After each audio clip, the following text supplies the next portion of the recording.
Vaccine ఎవరిచ్చిరన్నా? ఇచ్చింది కదా. అరే బియ్యం ఎవరిస్తున్నా? మీకు ఎవరిస్తున్నా? ఇండ్లు ఎవరిస్తున్నా? ఎవరు ఇస్తలేరన్నా? ఎవరు ఇస్తలేరన్నా? ఎవరు ఇస్తలేరన్నా?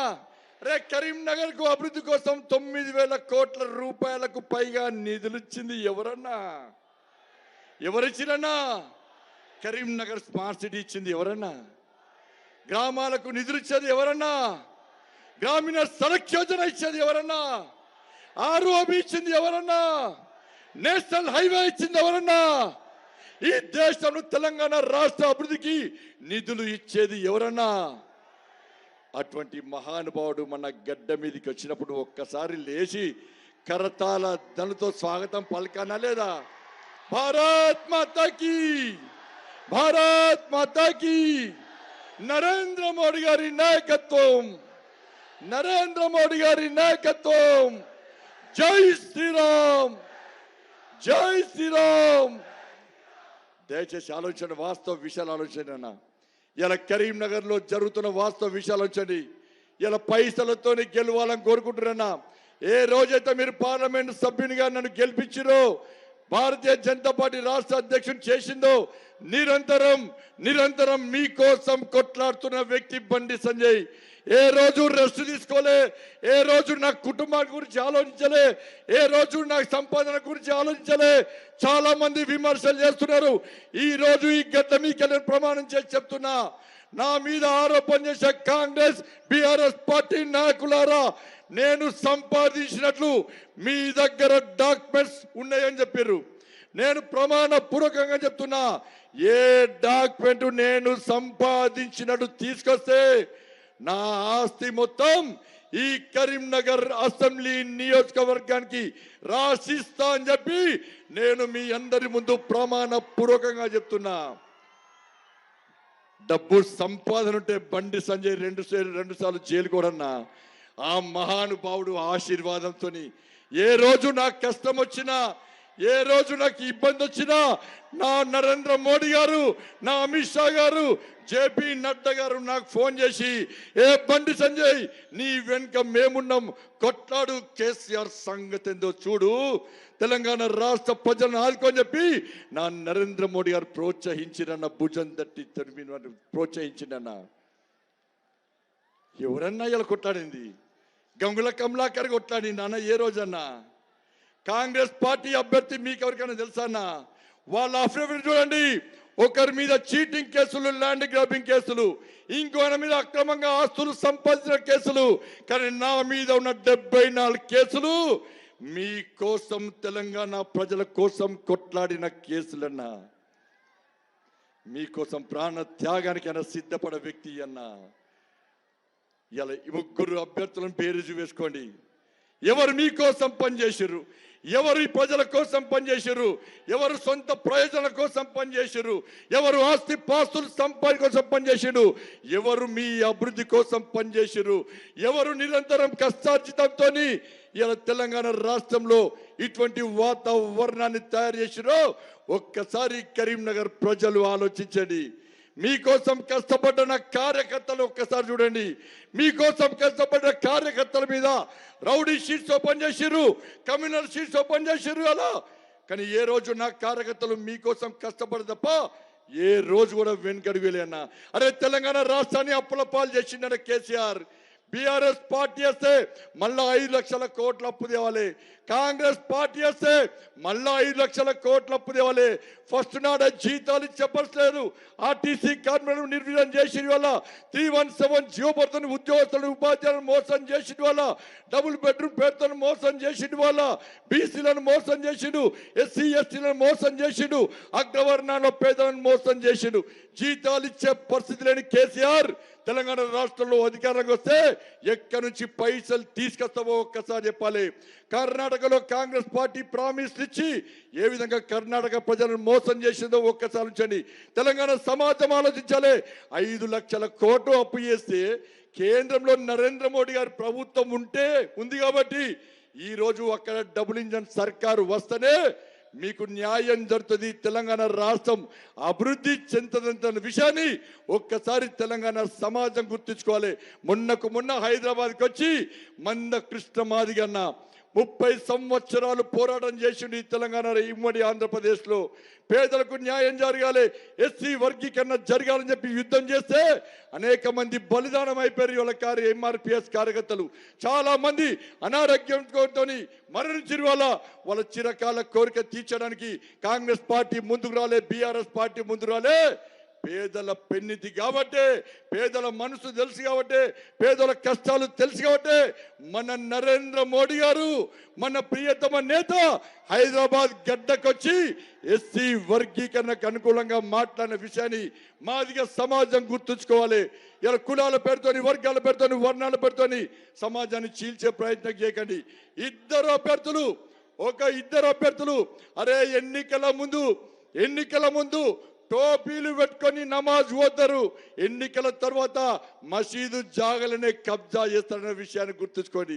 ఎన్నికల ముందు గుళ్ళకు పోయి పూజలు చేస్తారు, ఎన్నికల తర్వాత గుడి జాగలనే కబ్జా చేసేటువంటి మూర్ఖులు ఇద్దరు అభ్యర్థులు. కరీంనగర్ ప్రజలు ఆలోచించుకోండి. నేను మీకోసం కొట్లాడినా, నాలాంటి వ్యక్తులను ప్రోత్సహించకుంటే ఇలా పేద ప్రజల గురించి ఎవ్వరు కొట్లాడరన్నా. నాలాంటి అభ్యర్థులను గెలిపించకుంటే నాతో పాటు కష్టపడి పనిచేసిన నా కార్యకర్తలు ప్రశ్నిస్తారు అన్న. పేదల కోసం కష్టపడి పనిచేస్తే, పేదల కోసం 74 కేసులు వేసుకుంటే, పేదల కోసం నాన్ అవైలబుల్ కేసు పెట్టుకుంటే, పేదల కోసం జైలుకు పోతే, ఇలా పేదోళ్ళే ఓట్లు లేకుంటే పేదల కోసం ఎందుకు కొట్లాడాలన్నా చెప్పి నా కార్యకర్తలు ప్రశ్నిస్తే ఏం సమాధానం చెప్పాలి ఒక్కసారి నుంచండి. నా భార్యను చంపుతున్నారన్నా, నా పిల్లలు కిడ్నాప్ చేస్తున్నారన్నా. రేపు నా భార్య పిల్లలే ప్రశ్నిస్తారు. ఇలా భార్య పిల్లలైనా ప్రశ్నిస్తారు. అరే పేదల కోసం నువ్వు పనిచేస్తే ఆ పేదోళ్ళ ఓట్లేలే, నీ కుటుంబాన్ని చంపుతానా కూడా పేదల కోసం పనిచేస్తావు, ధర్మం కోసం పనిచేస్తావు. ఆ పేదల కోసం నీకు ఓటేకుంటే ఎందుకు పనిచేయాలి పేదల కోసం అని చెప్పి నా భార్య పిల్లలు ప్రశ్నిస్తే ఏం సమాధానం చెప్పుకోను కరీంనగర్ ప్రజలు ఆలోచించాలి. తెలంగాణ మొత్తం కరీంనగర్ చూస్తుందన్న. 60 లక్షల మంది నిరుద్యోగ యువత మీకోసం చూస్తారన్న. అవుట్ సోర్సింగ్ ఉపాధ్యాయులు మీకోసం, అవుట్ సోర్సింగ్ ఎంప్లాయీస్ మీకోసం చూస్తారన్న. ఆర్టీసీ కార్మికులు మీకోసం చూస్తారన్న. పేదోళ్ళు మీకోసం చూస్తారన్న. ఒక్కసారి ఆలోచించండి. కరీంనగర్ ప్రజలు ఒక్కటి కావాలి, మీరు ఒక్కటై ఇలా మీ నాయకుడు మీరు తయారు చేసినటువంటి, మీ కన్న బిడ్డగా చూసుకున్నటువంటి మీ బండి సంజయ్ని 2 సార్లు ఓడగొట్టిర్రు. ఒక్కసారి బండి సంజయ్కి ఆలోచించి ఒక్క ఛాన్స్ ఇవ్వండి. కరీంనగర్ శాసనసభ్యునిగా మీకు సేవ చేసే అవకాశం ఇవ్వండి. 5 రోజులు కష్టపడిన నా కోసం 5 సంవత్సరాలు ఈ కరీంనగర్కు రక్షణ కవచంగా ఉంటానని చెప్పి మీ అందరికీ విజ్ఞప్తి చేస్తూ, మన అందరి ప్రియతమ నేత, మనందరి ఆదర్శమూర్తి అన్న కరీంనగర్ ఆరోపి కోసం పోతే, నరేంద్ర మోడీ గారి దగ్గర పోతే శబాష్ బండి ఆరోబి పక్కా చేయాల్సిందే, పక్కా ఇవ్వాల్సిందే. కరీంనగర్ కు సిఆర్ఎఫ్ ఫండ్స్ కావాలి సార్ అంటే తెలంగాణకు 500 కోట్లు ఇస్తే కేవలం కరీంనగర్కే 200 కోట్ల రూపాయలు ఇచ్చినటువంటి మహానుభావుడు నరేంద్ర మోడీ అన్న. ఇలా కేటీఆర్ అంటున్నాడు నరేంద్ర మోడీ ఎట్లా దేవుడుతాడని. నీ అయ్య దేవుడా? రే నీ అయ్య ఆర్టీసీ కార్మికులు ఆత్మహత్య చేసుకుంటా బయటికి రాని మూర్ఖుడు మీ అయ్య. 27 మంది ఇంటర్మీడియట్ విద్యార్థులు ఆత్మహత్య చేసుకుని నీ అయ్య బయటికి రాలే. వడ్ల కుప్పల మీద రైతులు చనిపోతే నీ అయ్య బయటికి రాలే. 317 జీవో పేరుతోని ఉద్యోగస్తులు ఉపాధ్యాయులు గుండె వలి చచ్చిపోతే నీ అయ్య బయటికి రాలే. ఎస్సీ రిజర్వేషన్ వర్గీకరణ కోసం ఎస్సీ సమాజం ఉద్యమం చేస్తే నీ అయ్య బయటికి రాలే. పోడు భూముల కోసం ఎస్సీ సమాజం యుద్ధం చేస్తే మీ అయ్య బయటికి రాలే. డబుల్ బెడ్రూమ్ల కోసం కానీ, మహిళల మీద అత్యాచారాలు జరిగితే మహిళలు చనిపోతే మీ అయ్య బయటికి రాలే. రుణమాఫీ కోసం రైతులు చచ్చిపోతే నీ అయ్య బయటికి రాలే. ఇలా ఎప్పటికప్పుడు స్పందించి పేదల హృదయాలను దోచినటువంటి ఒక పేద వ్యక్తి దేశ ప్రధాని అయింది కాబట్టే ఈ దేశంలో పేదలకు న్యాయం దొరుకుతున్న విషయాన్ని ఒక్కసారి గుర్తించండి. అటువంటి మహానుభావుడు ఈరోజు కరీంనగర్ గడ్డ మీదకి వచ్చి మా అందరినీ ఆశీర్వదించడానికి వచ్చినటువంటి ఆ మహానుభావుడు ఆదరణీయ శ్రీ నరేంద్ర మోడీ గారిని మనందరినీ ఉద్దేశించి ప్రసంగించవలసిందిగా కోరుతూ భారత్ మాతాకి జై శ్రీరామ్.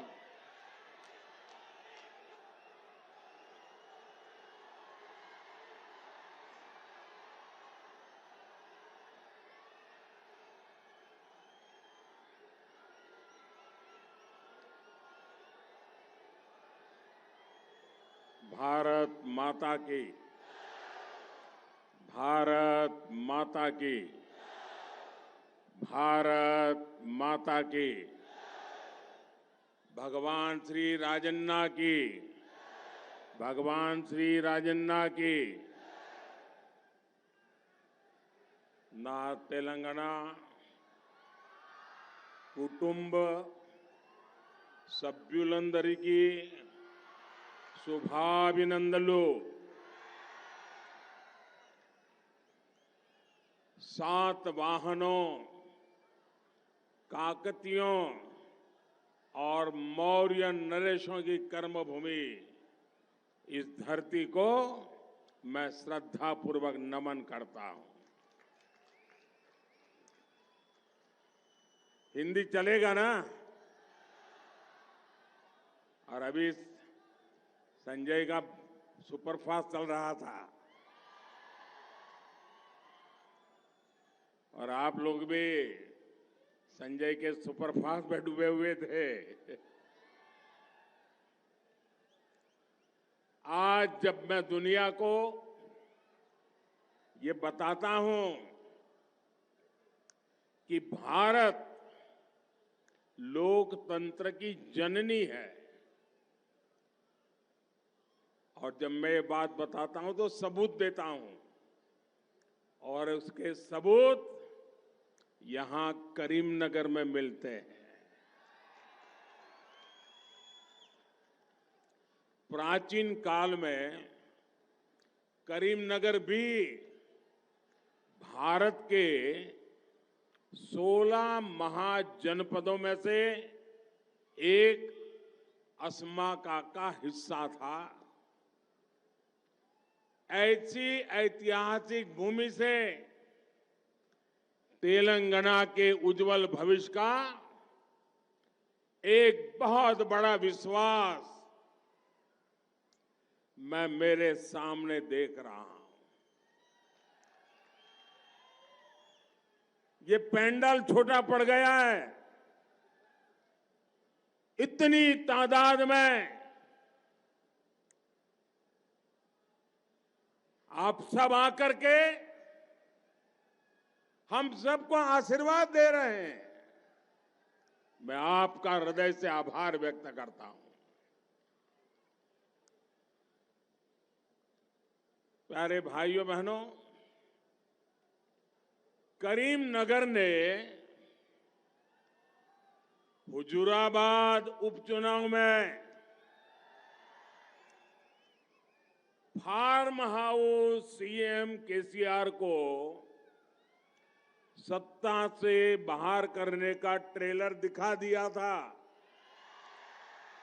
दिखाया था कि नहीं दिखाया था? आपने शुरुआत की है कि नहीं की? अभी चुनाव में पूरा खेल खत्म हो रहा है. आज पूरा तेलंगाना एक ही बात कर रहा है. गांव हो, शहर हो, मैं जहां जहां गया हूं, तेलंगाना एक ही बात बोल रहा है. हर कोई कह रहा है तेलंगाना में पहली बार आ रही है बीजेपी सरकार. मेरे साथ बोलेंगे आप? मेरे साथ बोलेंगे? मैं कहूंगा तेलंगाना में पहली बार. आप सब बोलेंगे आ रही है बीजेपी सरकार. तेलंगाना में पहली बार, तेलंगाना में पहली बार, तेलंगाना में पहली बार मोदटी सारी తెలంగాణలో బీజేపీ ప్రభుత్వం ఏర్పాటు కానుంది.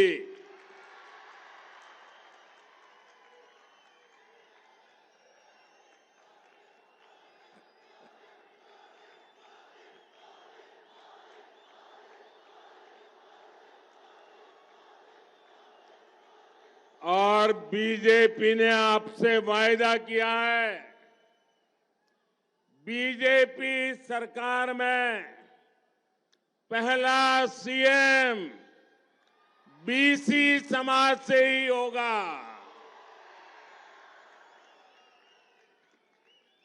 నా కుటుంబ సభ్యులారా, आने वाले 5 साल तेलंगाना के विकास के लिए बहुत जरूरी है. इन 5 वर्षों में तेलंगाना का राज्य, आज तेलंगाना की उम्र है 10 साल, ठीक है? 10 साल हो गए ना. अब 5 साल के बाद 15 साल हो जाएंगे.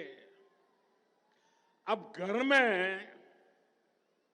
बेटा या बेटी जब 10 साल के हो जाते हैं तो माँ बाप क्या सोचते हैं?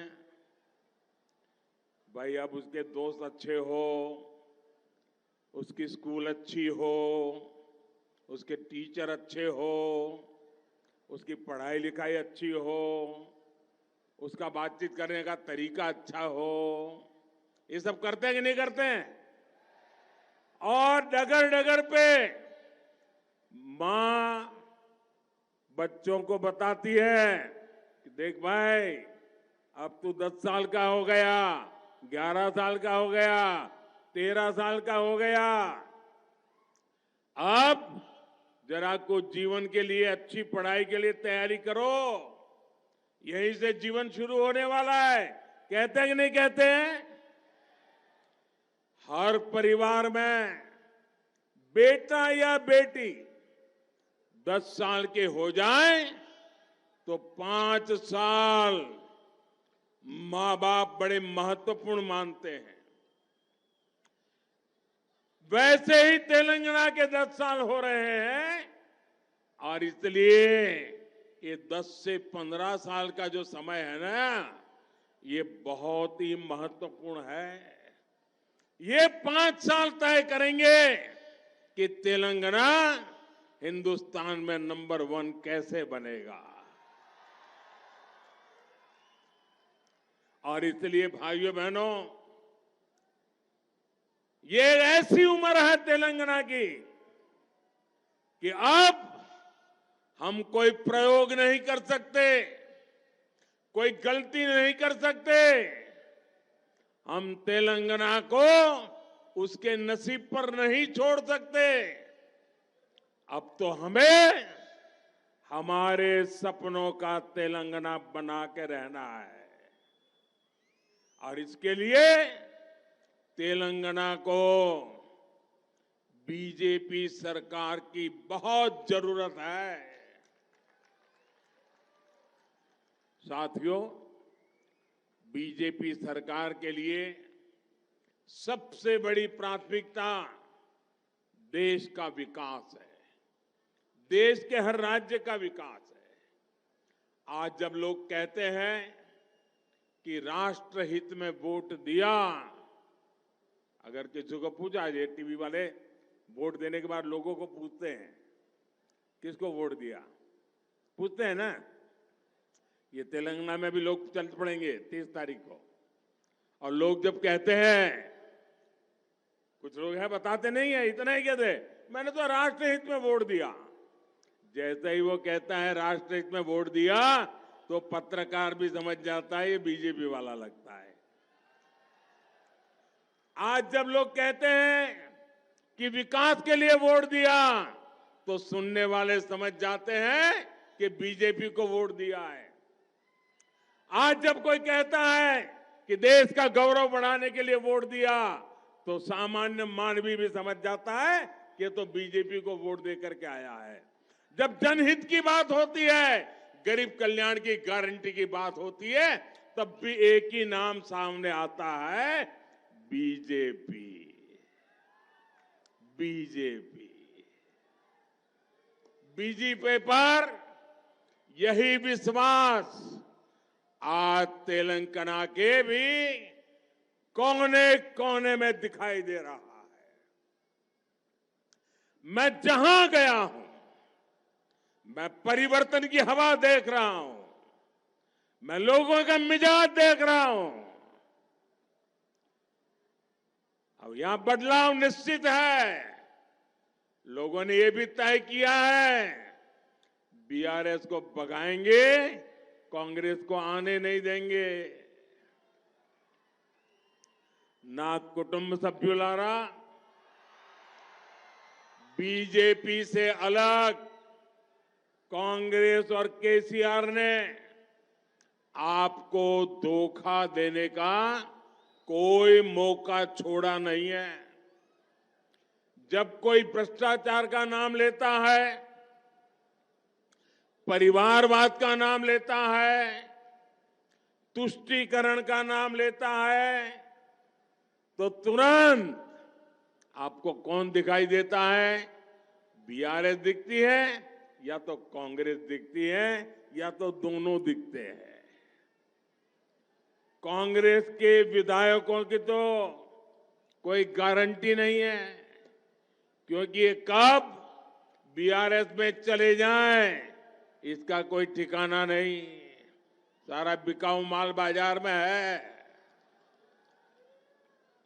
इसलिए कोई भी तेलंगाना में कांग्रेस को वोट देगा, क्योंकि लोग जानते हैं कांग्रेस को वोट देने का मतलब है कि केसीआर को दोबारा लाने का रास्ता खोल देना। कांग्रेस को वोट यानी केसीआर की सरकार फिर से आने की संभावना। और इसलिए अगर आप केसीआर नहीं चाहते हैं तो कांग्रेस को भी गलती से वोट मत देना, वरना वो पीछे से घुस जाएंगे। सत्ता से बाहर करने के लिए एक ही तरीका है, एक ही जड़ी बूटी है, एक ही उपाय है, कमल का बटन दबाना। बीजेपी की जीत और बीजेपी का सीएम। ना कुटुंब सभ्युलारा, परिवार के अहंकार में कैसे प्रतिभा का अपमान होता है, ये क्षेत्र इसका भुक्तभोगी रहा है। इस मिट्टी ने देश को पीवी नरसिम्हा राव जी के रूप में एक प्रधानमंत्री दिए, लेकिन कांग्रेस के शाही परिवार उनको पसंद नहीं आया और उनका कदम कदम पर अपमान किया।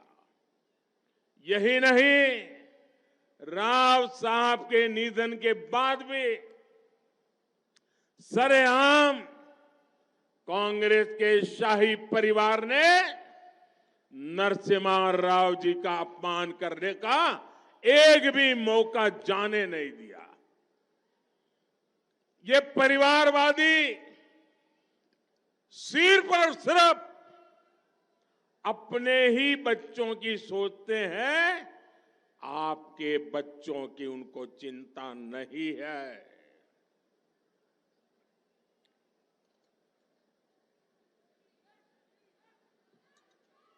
इसलिए आपको बीआरएस हो या फिर कांग्रेस, ये आपके बच्चों का भविष्य बर्बाद करने में कोई कसर बाकी नहीं छोड़ते। इसलिए मैं कहता हूं, कांग्रेस केसीआर ओक्टे, कांग्रेस केसीआर ओक्टे, इधर ही तो జాగ్రత్తగా ఉండండి. బీజేపీ మాత్రమే తెలంగాణ ప్రతిష్టను పెంచుతుంది.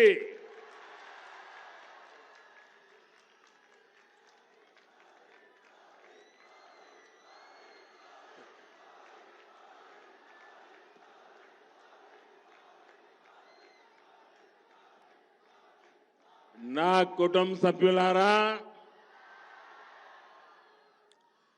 परिवारवादी पार्टियां कानून व्यवस्था को भी बर्बाद कर देती है. जब तक कांग्रेस सत्ता में थी तब तक आए दिन बम धमाके होते थे. कांग्रेस आज भी जहां सत्ता में है वहां पीएफआई जैसे आतंकी संगठनों को बढ़ावा मिलता है. करीमनगर सहित देश के एक बहुत बड़े हिस्से को नक्सली हिंसा में झोंक दिया गया था. बीजेपी ने आतंकवाद और नक्सलवाद पर करारी चोट की. बीजेपी ने नक्सली हिंसा पर काबू करके जो माहौल बनाया उसका लाभ कोई अच्छी सरकार ले सकती थी, लेकिन परिवारवाद की भलाई में डूबे केसीआर इसका भी फायदा तेलंगाना को नहीं करा पाए. पूरे तेलंगाना के लोग जानते हैं कि कैसे बीआरएस ने यहां की कानून व्यवस्था को बर्बाद कर दिया है. ना कुटुंब सभ्युलारा, बीजेपी की केंद्र सरकार का प्रयास पूरे तेलंगाना के संतुलित विकास का रहा है. करीमनगर में स्मार्ट सिटी प्रोजेक्ट के लिए मोदी सरकार ने फंड स्वीकृत किया, लेकिन केसीआर सरकार ने इस प्रोजेक्ट में भी जमकर के रोड़े अटकाए.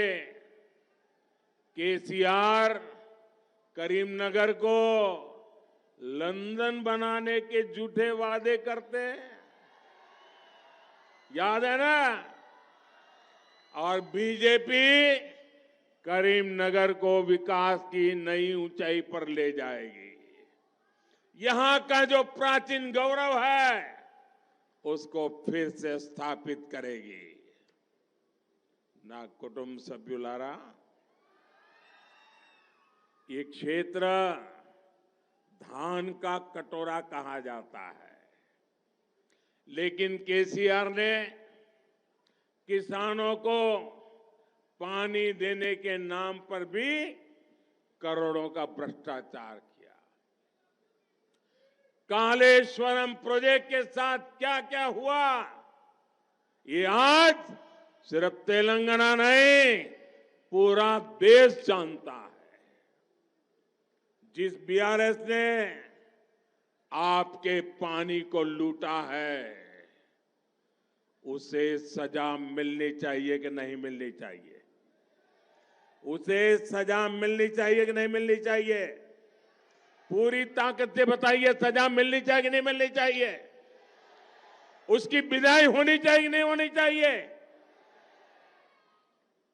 छोटे सीमांत और बटाईदार किसान यहां केसीआर सरकार के अत्याचार की इतनी बातें बताते हैं कि आपका इतनी पीड़ा हो जाए. क्या ऐसी भी कोई सरकार होती है क्या? मोदी सरकार ने ऐसे हर किसान के लिए पीएम किसान सम्मान निधि शुरू की है.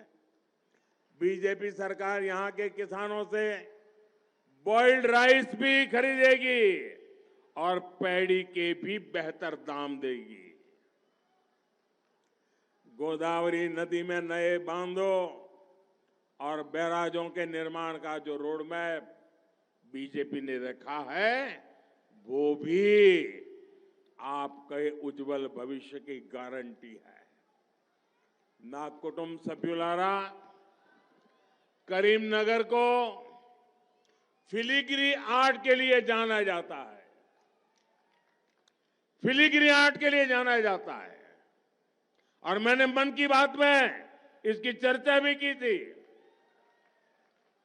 यहां के सोने और चांदी के कुशल कारीगरों की सब दूर वाहवाही होती है। हमारी ऐसी ही कला और ऐसी ही कारीगरों के लिए हम पीएम विश्वकर्मा योजना लेकर आए हैं।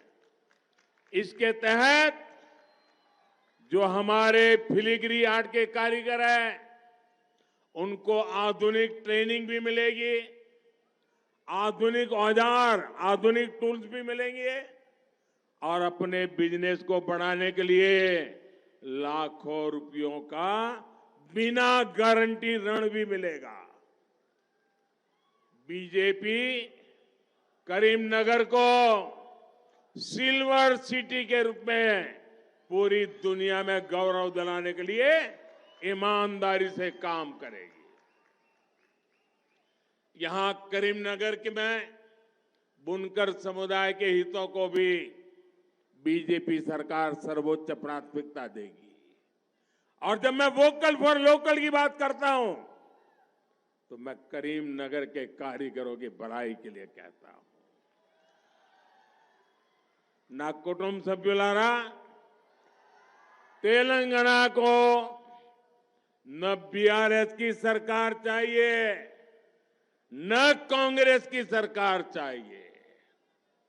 तेलंगाना को अपनी गारंटी पूरे करने वाली बीजेपी सरकार चाहिए। मोदी की गारंटी,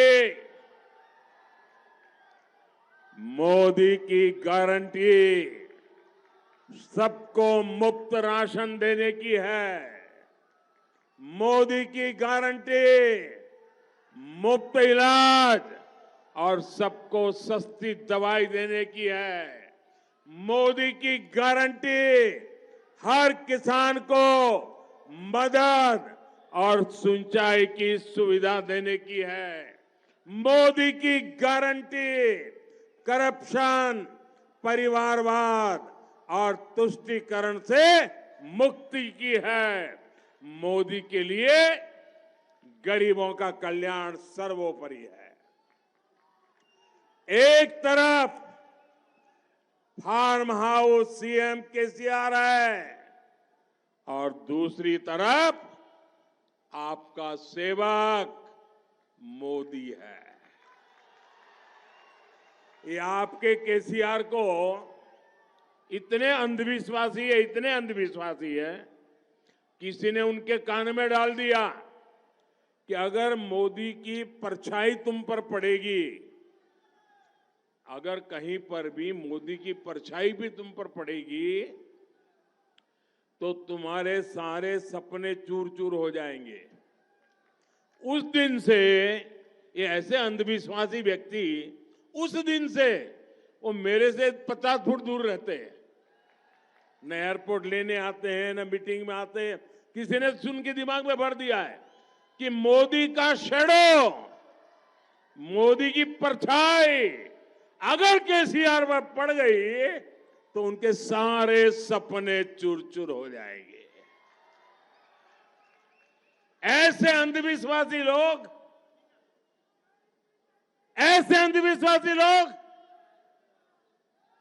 क्या तेलंगाना जैसे आधुनिक सोच वाले नौजवानों का भला कर सकते हैं? मोदी सरकार गरीब से गरीब को पक्का घर देने में जुटी है, लेकिन यहां की करप्ट केसीआर सरकार ने गरीबों को 2 बेडरूम फ्लैट देने का वादा पूरा नहीं किया और मोदी ने गरीबों के जो लाखों घर बनाए, उनको भी यहां की सरकार लाभार्थियों को मिलने नहीं दे रही है। ये जांच का विषय है। हजारों मकान बने हुए हैं, दिए नहीं जा रहे हैं। क्यों? कोई कटकी का हिसाब किताब बाकी है क्या? इसलिए रोक करके बैठे हो क्या? केसीआर सरकार ये बहुत बड़ा पाप कर रही है और ऐसी सरकार को सजा तेलंगाना का हर गरीब देने वाला है। ना कुटुंब सभ्युलारा, कांग्रेस हो या बीआरएस, ये लोग आपको लूटने का कोई मौका नहीं छोड़ते। बीजेपी सरकारों में 96-97 रुपये लीटर पेट्रोल मिलता है। अगर महाराष्ट्र में बीजेपी सरकार है, पेट्रोल सस्ता। गोवा में बीजेपी सरकार है, पेट्रोल सस्ता। हरियाणा में बीजेपी सरकार है, पेट्रोल सस्ता। गुजरात में बीजेपी सरकार है, पेट्रोल सस्ता। जहां जहां बीजेपी की सरकार है, वहां पेट्रोल कहीं 10 रुपया, कहीं 15 रुपया सस्ता है। जबकि यहां बीआरएस की सरकार आपसे कहीं ज्यादा रुपये पेट्रोल के नाम पर मार लेती है। आप यहां बीजेपी सरकार बनाइए, आपको पहले ही दिन पेट्रोल पंप पे जाओगे तो बीजेपी सरकार बनाने का संतोष वहीं मिल जाएगा। आपको महंगाई से राहत देने के लिए हर फैसला लिया जाएगा और ये मोदी की गारंटी है। और मोदी गारी गारंटी अंटे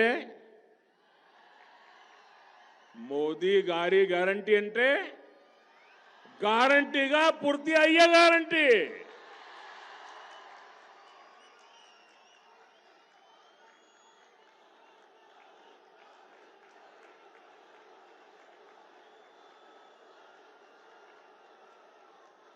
నా కుటుంబ సభ్యులారా,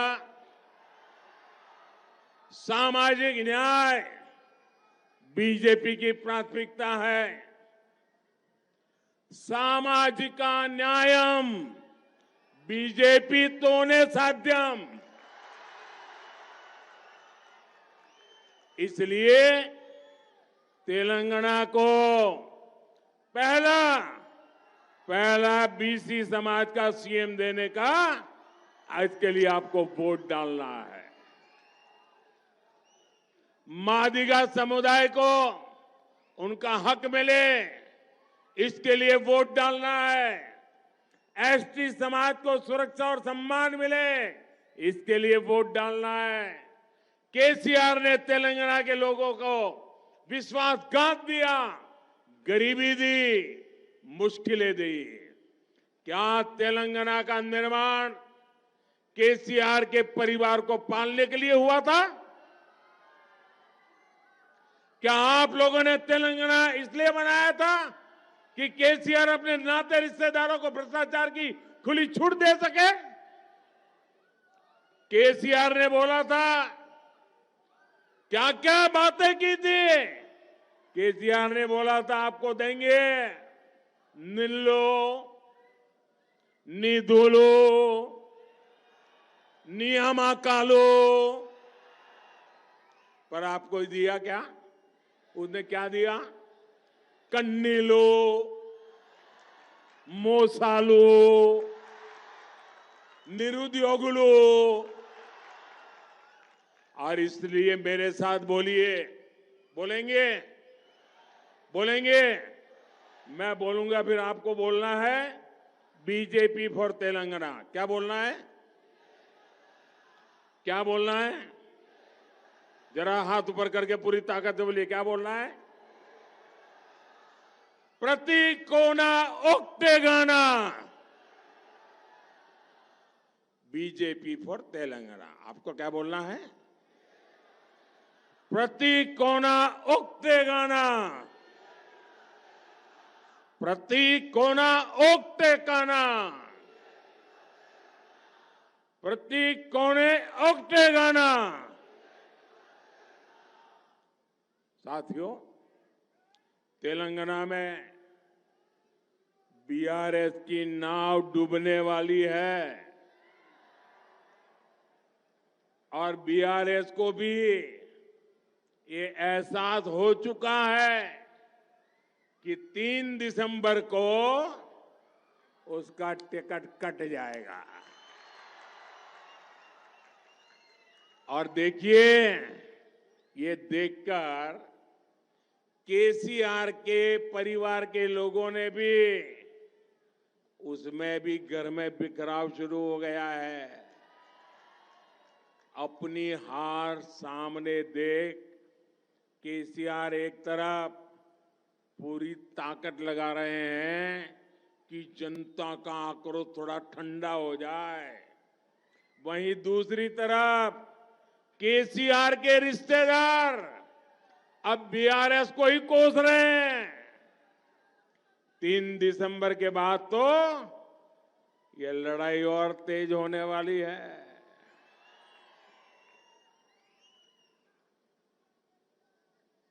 भाजपा सरकार आने के बाद जब यहां लीकर स्कैम की जांच तेज होगी, मोबाइल हो या फिर पैसे की डिलीवरी, स्थानीय स्तर पर हर तार को खंगाला जाएगा और केसीआर की भगदड़ मचनी तय है। आप याद रखिए साथियों, ये बीजेपी ही सरकार है जो बीआरएस के भ्रष्टाचार पर कार्रवाई कर सकती है। और मैं आपको वादा करता हूं, जिन्होंने लूटा है उन्हें लौटाना पड़ेगा। अगर यहां गलती से भी कांग्रेस आ गई तो फिर वो तेलंगाना को भी अपना एटीएम बना लेगी। तेलंगाना के लोग ही तेलंगाना को फिर कुछ साल पीछे होने से बचा सकते हैं। तेलंगाना में कांग्रेस सरकार आना यानी गरीब कल्याण की हर योजना में लूट। मेरा तेलंगाना के लोगों से आग्रह है, और मेरी एक, बाकी कुछ ना समझो तो कोई बात नहीं, इतना समझ लेना, मेरा आपसे आग्रह है, एक बीमारी को खत्म करने के लिए दूसरी बीमारी मत लाइए। ये कांग्रेस उससे भी दूसरी बीमारी है। कांग्रेस पर कभी भरोसा मत करना। कांग्रेस का तो एजेंडा ही है, कांग्रेस आई तबाही लाई। पहले से विकास में इतना पिछड़ चुके तेलंगाना को कांग्रेस बर्बाद करने में कोई कोर कसर नहीं छोड़ेगी। आप बीजेपी पर भरोसा कीजिए, मोदी पे भरोसा कीजिए। आपने मेरे काम को देखा है। बीजेपी तेलंगाना के विकास के लिए हम दिन रात एक कर देंगे। बीजेपी तेलंगाना का इंफ्रास्ट्रक्चर सुधारेगी, बीजेपी तेलंगाना के नौजवानों को रोजगार देगी, बीजेपी तेलंगाना के छोटे किसानों की परेशानियां दूर करेगी, बीजेपी यहां की महिलाओं का जीवन आसान बनाएगी, बीजेपी यहां बीसी समाज से मुख्यमंत्री बनाएगी, बीजेपी यहां मादी समाज को न्याय दिलाएगी। आपको पता ही है कि अगले साल होने जा रहे चुनाव में फिर एक बार देश की जनता ने मोदी की सेवाएं लेना तय कर लिया है। मुझे यहां भी बीजेपी सरकार का साथ मिलेगा तो तेलंगाना के लिए काम करने में मुझे भी बहुत मदद मिलेगी। इसलिए इस चुनाव में बीजेपी को जिताइए। यहां बीजेपी के हर उम्मीदवार को दिया आपका वोट मोदी को मजबूत बनाएगा। ना कुटुंब सभ्युलारा, आने वाले 5 साल तेलंगाना के विकास के लिए बहुत जरूरी है। डबल इंजन की सरकार तेलंगाना को विकास की नई ऊंचाई पर ले जाएगी। इसके लिए यहां बीजेपी आनी चाहिए। बीजेपी रावाली, बीजेपी, बीजेपी, बीजेपी। अच्छा तो मैं बात बोलता हूं, बोलेंगे आप बोलेंगे बीजेपी रावाली, बोलेंगे। तेलंगाना के तेज विकास के लिए, तेलंगाना के तेज विकास के लिए, तेलंगाना के तेज विकास के लिए, करप्ट नेताओं पर कार्रवाई के लिए, करप्ट नेताओं पर कार्रवाई के लिए, शराब स्कैम के गुनहगारों को जेल भेजने के लिए, शराब स्कैम के गुनहगारों को जेल भेजने के लिए, इरिगेशन स्कैम के दोषियों को जेल भेजने के लिए, इरिगेशन स्कैम के दोषियों को जेल भेजने के लिए, छोटे किसानों का कल्याण करने के लिए, छोटे किसानों का कल्याण करने के लिए, छोटे उद्यमियों की मदद के लिए, छोटे उद्यमियों की मदद के लिए, बुनकर समुदाय की मदद के लिए, बुनकर समुदाय की मदद के लिए, नौजवानों को रोजगार के नए अवसर देने के लिए, शहर हो या गांव, दोनों के संतुलित विकास के लिए आपको कमल के निशान पर बटन दबाना है। कमल को मिला हर वोट मेरी शक्ति बढ़ाएगा। करेंगे, पक्का करेंगे। हर घर में जाएंगे, कमल खिलाएंगे, बीआरएस को साफ कर देंगे, कांग्रेस को साफ कर देंगे, कमल ही कमल करेंगे।